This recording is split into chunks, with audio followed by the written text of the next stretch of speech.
Hi everyone, welcome back to my channel. Today I have another tan review.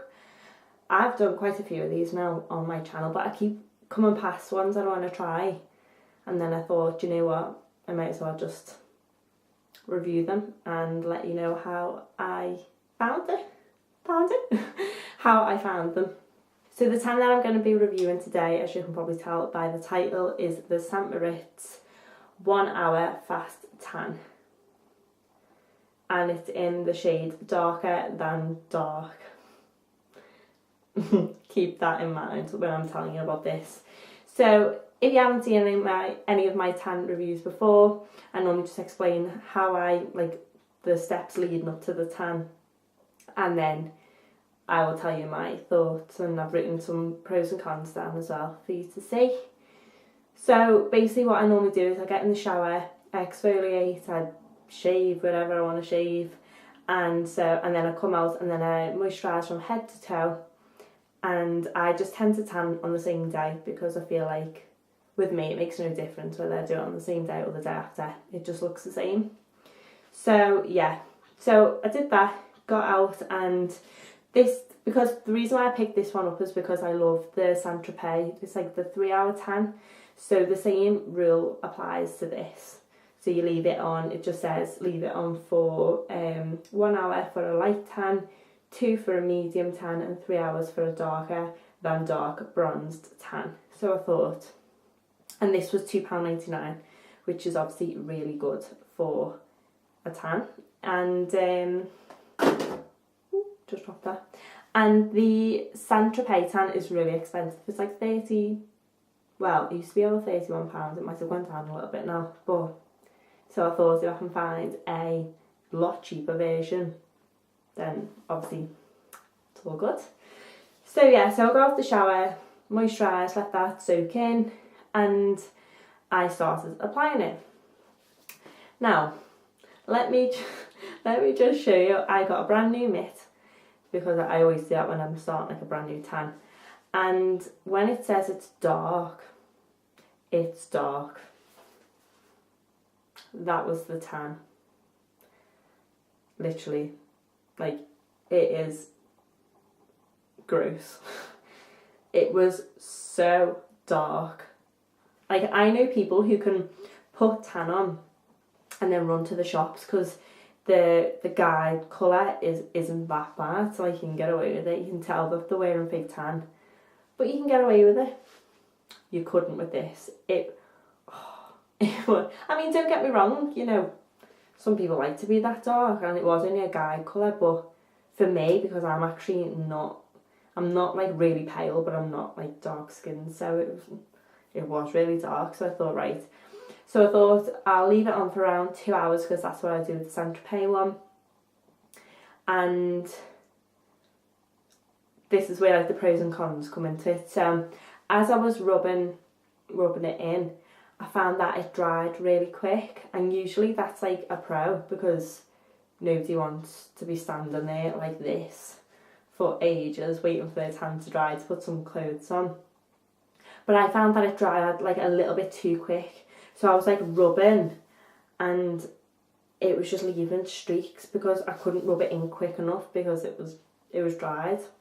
So I was a little bit like nervous what it was going to be like, and I got it on my hands as well. I don't know how I got it on. I must have knocked with the mitt and it just would not come off straight away, and I was like, oh my god. So anyway, so rubbing it on. Anyway, finally did it all, and it got to about 45 minutes and I was like, I need to get this tan off. Like, the smell was fine. Sometimes the smells really put me off. That was fine. I just noticed that it was just drying like really dark, and because it had dried quite quick, it was just streaks everywhere, and I thought, oh no. Like, I'll link my last MORIZ review below, and you'll see why I probably wanted to wash this off, because that review, oh god, that tan was awful. So I have started to feel a little bit like nervous, because I've literally only a couple of days ago been able to get that tan off after like 2 weeks. So I thought, oh, maybe I shouldn't leave it even as long as an hour, because it says an hour's for a light tan.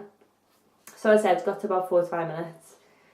and I thought, no, I'm going to have to go and wash this off. So I did. And then when I got in the shower, it just fell off me. Like, it's really, really weird.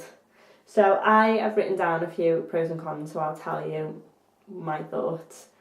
I put for pros, obviously the price, £2.99. I'd say it was suitable for all skin tones, but I mean, obviously it depends what kind of tan you like. I don't want a really dark, false looking tan. I like it just like to be quite bronzed.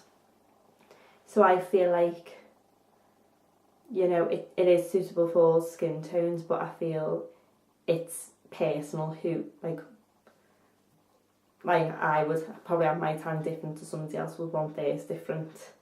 But anyway, so obviously I had it on for 45 minutes. I thought, you know what, I'm going to get out the shower. There's not going to be much of a colour here. And I don't think you're going to be able to tell on camera, but I have the most gorgeous colour within 45 minutes. I would say a colour that I wanted probably after 2 hours. I don't think the camera's going to really pick it up. But honestly, I was really impressed. I was like, and there's no streaks whatsoever, considering when you're applying it, oh God, it looks dreadful. But literally, no. And like my hands, there's no, like my knuckles a little bit darker, they look darker there, but absolutely fine. So I was really impressed with that. Then I'd say a couple of cons, obviously it dries really quick. I don't feel that you would leave it on for 3 hours unless you really, really did want to be dark, which, you know, as I said, everyone's preference. I couldn't leave it on for 2 hours, I don't think. I think I would be, and I feel like the colour, you would be brown, not orange really, but I think for me an hour is probably the maximum. I feel like it could get quite streaky in places, like if you haven't exfoliated and stuff. I think it would stick to dry patches. It did stick a little bit under my arm here. But as I said, I wouldn't really call that a con because everywhere else is perfect. And yeah, and then that was it really. I mean, it is a darker than dark big tan, so I don't really know what I was expecting. But no, I was really, really impressed considering, like I said, the last St. MORIZ tan I reviewed last week or the week before, no, it was the week before. That was so bad. I'll link it down below, you'll have to go and have a look. So yeah, considering I pay, like I said, I've paid up to at least 30 for the TROPEZ, I would definitely use this again. I'd probably mark at 3.4 out of 5 actually. I think it's a quick tan that you can put on. Like if I was going out for, not that I go out on random nights out anymore, but if I was going out or I just needed a tan quite quick for a certain occasion, I would definitely go for this. I feel that because I only left it on for a certain amount of time, but even if I'd left it on for say an hour and a half, 2 hours, I don't actually think there would be a really strong smell. I've got no smell on me whatsoever today, so I feel like another half an hour or an hour is not going to make much of a difference, which is obviously a huge pro because I can't deal with the fake tan smell for days. I hate it. But yeah, overall I would definitely use this again. And yeah, good St. MORIZ. So yeah, that's my third tan review I think in the last couple of months. If you would like me to review any tanning products or any products in general, then please just let me know. Just comment down below and I will do that for you. But if you've enjoyed this video, then please give me a thumbs up and subscribe, and I will hopefully see you very soon.